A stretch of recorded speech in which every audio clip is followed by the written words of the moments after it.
We are needing to evolve the human race to its next step.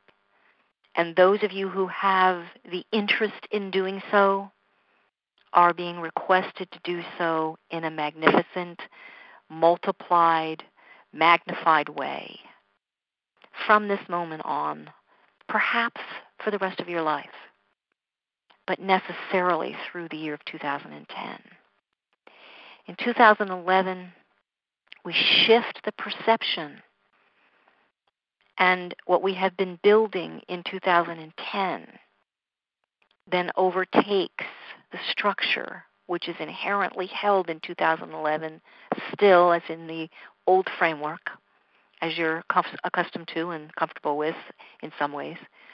And that will dissipate in 2011, and what's being built now in your consciousness will rise. And so this year of 2010 is building the consciousness. It's expanding your awareness. It's opening to that which you understand is necessary here, that you came to build and hold and ground. In 2011, your world will come apart, and you must prepare, not by being afraid, but by building the resources within yourself to hold the consciousness steady. It's really what the mother and the understanding about order and the grace of reception is all really about. It's just the sense of belonging to the larger design, carrying it, bringing it into the moment, and knowing that the importance of every breath you take, every intention you have, every focus that is inherent in your desire, and every action that you decide is worthy of your energy, every action that you decide is worthy of your energy will be resourced. It means in a literal, dynamic, creative, and clarified way, you begin to pay attention. The idle thoughts, the idle moments of speculation, the times of reflection that do not yield you directives, energies for creation, are no longer sustained by your focus and intention or your time and energy. It's totally your opportunity to pick the ripe apples of consciousness and forge them in your heart, in your lives, in your manifestations, because the veils are thinner and thinner.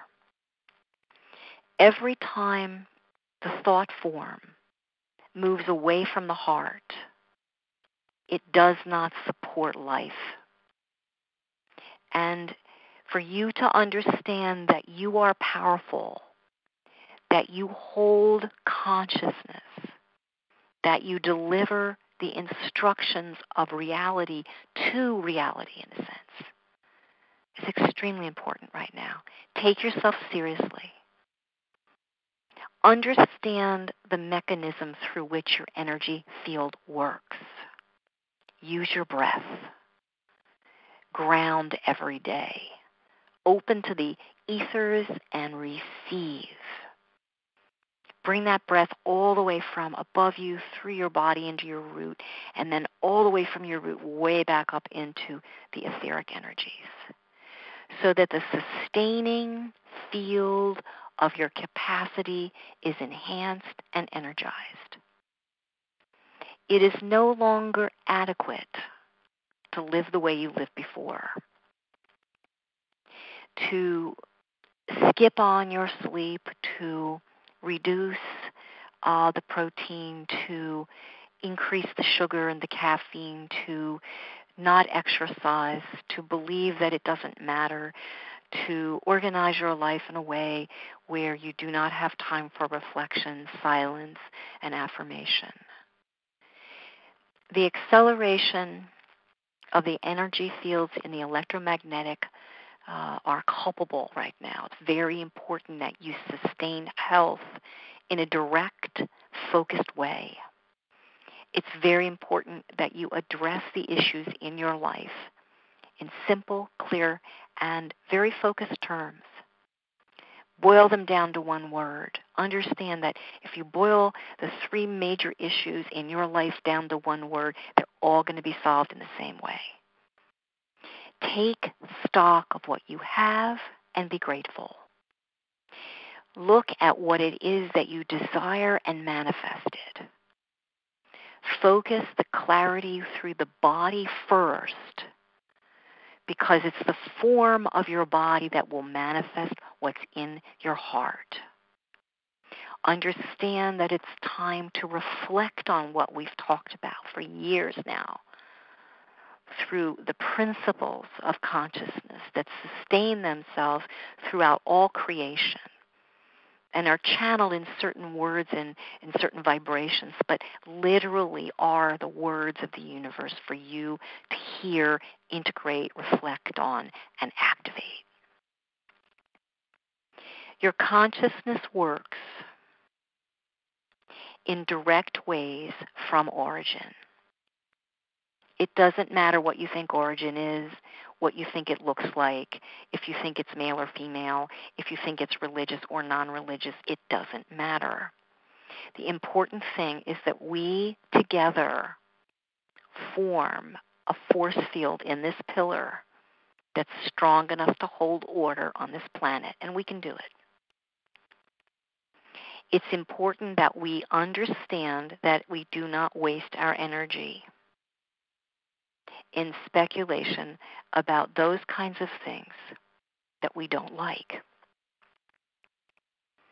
It's important that we renew our pledge, our vow to carry light. It's important that we no longer wait for someone else to show up before we act. It's important that the connection we have with the origin, which is light, shines into the top of our head, creates a pillar of energy that's vertical, brings the energy of life into every cell of our body, starting at our crown energy, goes all the way through our body into our feet. We send that into the earth to restore her. And then we receive from her the grounding energy of her nurturance, and we bring that all the way up through our body and then back into the heavens and send it back out. And that we do this every single day in any way that we feel called, as many times as we feel we need to. And the resourcing of our life, our energy system, the quality and vibration we carry, the promise that we have dedicated our lives to fulfill is therefore energized every time we do that.